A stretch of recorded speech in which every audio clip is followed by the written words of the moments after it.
Morning student, Bharatiya college of engineering and technology दूर, course BE computer science and engineering, third year 5th semester student. Subject on programming in Java. Myself Nitish Kumar Chandrakar, assistant professor from computer science department. So this is unit 5 Java applets and this is the last lecture of unit 5. So इस तरह से आप लोग का unit 5 complete हो जाएगा. So our next topic clone method in Java. तो Java में clone method क्या होते हैं, कोई भी प्रोग्राम का क्लोन कैसे बनाया जाता है जावा में, ये आज हम स्टडी करने वाले हैं. So clone method. Object cloning refers to creation of exact copy of an object. It means जो ऑब्जेक्ट हमने क्रिएट किया है उसका एग्जैक्ट कॉपी बनाना. कैसे कॉपी बनाना? Using clone method. So it creates a new instance of the class of current object and initialize all its field with exactly the contents of the corresponding fields of this object. It means suppose हम एक class बनाए, उसका object बनाए, अब हम उसका same copy बनाना चाहते हैं, न्यू कॉपी बनाना चाहते हैं एज इट इज. तो उसको हम क्लोन मेथड से कैसे बनाएंगे? So the clone object cloning is a way to create exact copy of the object. तो ऑब्जेक्ट क्लोनिंग जो होता है वो एक तरह से किसी भी ऑब्जेक्ट का एग्जैक्ट कॉपी बनाना, कॉपी क्रिएट करना जो है वो क्लोनिंग कहलाता है. So the clone method of object class is used to clone an object. तो हम क्लोन मेथड का यूज करके हम उस ऑब्जेक्ट का कॉपी बनाते हैं. Second, the java.lang.clonable interface. तो इसके लिए एक पैकेज होता है java.lang पैकेज, उसके अंदर क्लोनेबल इंटरफेस होता है. Must be implemented by the class whose object clone we want to create.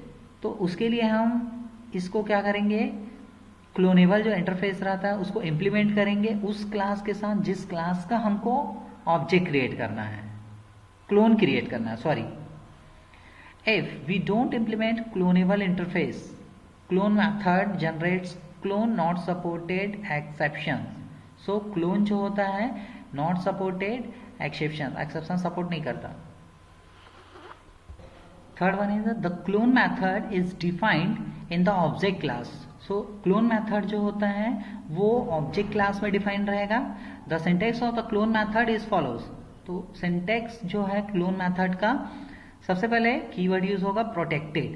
Protected this is a keyword, then object class, then this is a method, clone method. Throws करेंगे clone not supported exceptions. So इस format में clone method का syntax होता है जो define होता है. Why use clone method? अब हमें क्लोन मेथड क्यों यूज करना पड़ा, क्या ऐसे जरूरत पड़ गई जिसके कारण हम क्लोन मेथड यूज करते हैं? The clone method saves the extra processing task for creating exact copy of an object. So clone method जो होता है वो एक्स्ट्रा प्रोसेसिंग जो टास्क होते हैं for creating the exact copy of an object. किसी भी ऑब्जेक्ट का कॉपी करने से, एग्जैक्ट कॉपी करने से जो एक्स्ट्रा टाइम प्रोसेसिंग होता है उसको सेव करने के लिए हमको क्लोन मेथड यूज करना पड़ता है. If we perform it by using the new keyword, अगर हम नया कीवर्ड परफॉर्म करते हैं, it will be take a lot of processing time. तो उसके लिए हमें ज्यादा प्रोसेसिंग टाइम लगेगा. तो उस चीज को से बचने के लिए to be perform that in why we use object cloning, इसलिए हमको ऑब्जेक्ट क्लोनिंग की जरूरत पड़ता है. So next, advantages of object cloning. अब एडवांटेज क्या होता है ऑब्जेक्ट क्लोनिंग का? Although object dot clone method has some design issues but it is still a popular and easy way of copying object. Following is a list of advantages of using clone method. First, you don't need to write lengthy and repetitive codes. इससे हमें जो लेंदी और repetitive code होते हैं उसको बार बार लिखने की जरूरत नहीं पड़ता। Just use the abstract class with in 4 और 5 लाइन्स लॉन्ग क्लोन मैथड। तो हम एक तरह से जो एब्स्ट्रैक्ट क्लास होते हैं जो 4 to 5 लाइन्स के होते हैं उसको हम क्लोन मेथड के यूज से उसको कॉपी कर सकते हैं, क्लोन बना सकते हैं। It is the easiest and most efficient, ये बहुत ही इजीएस्ट होता है और मोर इफिशियंट होता है किसी भी ऑब्जेक्ट का कॉपी करने के लिए। Way for creating कॉपिंग objects, specifically if we are applying it to an already developed or an old project. Just define a parent class, implement clonable in it, provide the definition of the clone method, and the task will be done. So clone method is the fast way to copy array. तो clone method जो होता है वो fastest way होता है to copy array, किसी भी array को copy करने का। Disadvantage of object cloning. अब ऑब्जेक्ट क्लोनिंग के जो डिसएडवांटेज है वो क्या होता है? So following is a list of some disadvantage of clone method. First, to use the object dot clone method we have to change a lot of syntaxes to our codes, like implementing a clonable interface, defining a clone method and handling clone not supported exceptions, and finally calling object.clone etc. Second, we have to implement clonable interface. जब हम clonable interface को implement करते हैं, while it does not have any method in it, we just have to use it to tell the JVM that we can perform clone on our objects. And third one is a object.clone method is protected. Object.clone method जो होता है वो protected होता है. So we have to provide our own clone. So हम अपना खुद का clone बना सकते हैं and indirectly call object.clone from it. तो ये इसके disadvantage हैं. And next, object.clone does not invoke any constructor. जो object.clone मेथड होता है वो कोई भी जो कंस्ट्रक्टर होते हैं उसको कॉल नहीं करते। So we do not have any control over object construction. तो हमारा कोई भी कंट्रोल नहीं होगा ऑब्जेक्ट कंस्ट्रक्शन के लिए, हम कॉल ही नहीं कर सकते कोई भी कंस्ट्रक्टर। तो next, fifth one is if you want to write a clone method, अगर हम क्लोन मेथड राइट करना चाहते हैं इन अ चाइल्ड क्लास, कोई भी चाइल्ड क्लास में, then all of its super class, तो उसके लिए सभी को सुपर क्लास होना पड़ेगा। So define the clone method, तभी हम क्लोन मेथड डिफाइन कर सकते हैं इन देम, और inherit it from another parent class, और उसके बाद ही हम दूसरे पेरेंट क्लास के साथ उसको इनहेरिट कर सकते हैं। Otherwise the super dot clone chain will fail. Otherwise अगर वो सभी सुपर क्लास नहीं होंगे तो ये क्लोन जो सुपर डॉट क्लोन मेथड है वो फेल हो जाता है। तो ये इसके एक डिसएडवांटेज है। 6, object.clone supports only shallow copying.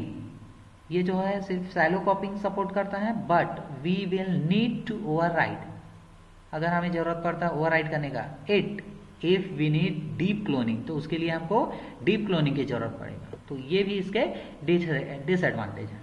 So this is the disadvantage of object cloning. So let's example of clone method. Object cloning हम कैसे बनाएंगे? Let's see the simple example of object cloning method. So first class keyword use करेंगे, then यहाँ पे हमने student 18 नाम का एक क्लास बनाया, इंप्लीमेंट कर दिए क्लोनेबल क्लास को, क्लोनेबल क्लास से हमने इंप्लीमेंट कर दिया। देन इंट रोल नंबर, यहाँ पे एक डेटा टाइप है, ये वेरिएबल नेम है, string is a data type, then this is a name, variable name. Student नाम का यहाँ पर हमने कंस्ट्रक्टर कॉल किया है। अब इंट रोल नंबर, यहाँ पे पैरामीटर में हमने डेटा टाइप एक इंटीजर वैल्यू पास किया है और एक स्ट्रिंग वैल्यू पास की वेरिएबल पास किया है। सो दिस कंस्ट्रक्टर का यूज करके हम रोल नंबर को डायरेक्टली यहाँ पे कॉल कर रहे हैं, is equal roll number, this dot name is equal name, इस तरह से कॉल हो गया। So public object clone method throws clone not support exceptions, then return super dot clone method. उसके बाद यहाँ पे इसका बॉडी क्लोज हुआ क्लोन मेथड का। Then public static void main string ARG, try block use किए, स्टूडेंट 18 ये जो क्लास है इसका हमने S1 ऑब्जेक्ट बनाया, न्यू स्टूडेंट 18 101 और अमित ये हमने रोल नंबर और ये उस स्टूडेंट का नाम है। अब हम यहाँ पे फिर से उसी क्लास का एक दूसरा ऑब्जेक्ट बनाया और वहाँ पे उस क्लास का नाम s1.clone, यहाँ पे हमने उस ऑब्जेक्ट का क्लोन तैयार किया है। अब क्लोन तैयार हो गया, अब हम क्या करेंगे, system.out.println से प्रिंट कराएंगे s1.name s2.name roll number plus. तो यहाँ पे क्या होगा, अगर कोई भी एक्सेप्शन आता है तो वो कैच ब्लॉक के द्वारा clone not supported exception c object create किए। ये जो ऑब्जेक्ट है वो इस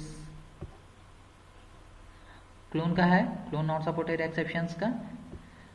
सो अगर कोई एक्सेप्शन अराइज होता है तो हैंडल करेगा, अदरवाइज यहाँ पे प्रिंट होगा। तो यहाँ पे आउटपुट जो है 101 अमित और 101 अमित। तो दिस ऑब्जेक्ट, ये जो ऑब्जेक्ट है इसका एज इट इज क्लोन जो है इस तरह से तैयार हो गया। तो इस तरह से हम क्लोन ऑब्जेक्ट तैयार करते हैं। तो यहाँ पे देखेंगे, यहाँ पे s1.roll number में ये 101 आएगा और s1.name में ये अमित आएगा। और ये वाले के लिए जो s2 नाम का हमने ऑब्जेक्ट क्रिएट किया था सेकंड लाइन में, तो इसके कारण यहाँ से क्लोन बना और क्लोन के कारण यहाँ पे सेकंड में भी एज इट इज 101 और अमित, ये लाइन प्रिंट हुआ। I hope this example is clear. So next, thread group. Thread group क्या होता है, what is thread? So Java provides a convenient way to group multiple threads in a single object। तो Java जो होता है वो एक सिंगल ऑब्जेक्ट के लिए मल्टीपल थ्रेड हमें प्रोवाइड करता है। In such a way we can suspend, resume, or interrupt group of thread by a single method call। तो एक सिंगल मेथड कॉल से हम सस्पेंड मेथड, रिज्यूम मेथड और इंटरप्ट ग्रुप ऑफ जो thread है वो कॉल कर सकते हैं। So Java thread group is implemented by java.lang thread group class। तो Java thread जो होता है thread group, वो java.lang thread group class के द्वारा क्या किया जाता है, implement किया जाता है। And a thread group represents a set of thread। तो thread group जो होता है, नाम से ही समझ में आ रहा है, set of thread, बहुत सारे thread का समूह होता है thread group। A thread group can also include the other thread group। ये जो थ्रेड ग्रुप होते हैं वो दूसरे थ्रेड ग्रुप को भी इंक्लूड करते हैं। The thread group creates a tree. Thread group जो है एक ट्री क्रिएट करता है in which every thread group except the initial thread group has a parent. तो इनिशियल थ्रेड ग्रुप उसमें एक पेरेंट रहेगा और ट्री के फॉर्म में उस पेरेंट्स के बहुत सारे सब थ्रेड या चाइल्ड रहेंगे। A thread is allowed to access information. Thread जो होता है वो किसी भी इंफॉर्मेशन के बारे में एक्सेस करने के लिए इट्स ओन थ्रेड ग्रुप, कोई भी खुद का अगर थ्रेड ग्रुप है तो उसके इंफॉर्मेशन को एक्सेस करने के लिए अलाउ करता है। But it can not access the information about its thread groups parent thread group और एनी अदर थ्रेड ग्रुप। लेकिन वो इंफॉर्मेशन जो है वो पेरेंट थ्रेड ग्रुप या कोई भी दूसरे थ्रेड ग्रुप का इंफॉर्मेशन एक्सेस करने के लिए अलाउ नहीं करेगा। सो ये लाइन इंपॉर्टेंट है। Next topic, Java runnable interface. Java runnable interface क्या होता है? तो Java runnable interface, runnable is an interface. Java runnable जो है एक इंटरफेस होता है use to execute code on the concurrent thread. जो कॉन्करेंट थ्रेड रहता है उस कोड को एग्जीक्यूट करने के लिए इंटरफेस एज ए इंटरफेस यूज करता है। So it is an interface which is implemented by any class if we want to the instance of that class should be executed by a thread। तो ये जो होता है एक इंटरफेस होता है जो कि क्लास के द्वारा, कोई भी क्लास के द्वारा इम्प्लीमेंट होता है। इफ यदि we want that instance of that object that class, अगर हम उस क्लास का इंस्टेंस क्रिएट करते हैं, should be exactly by executed by the thread।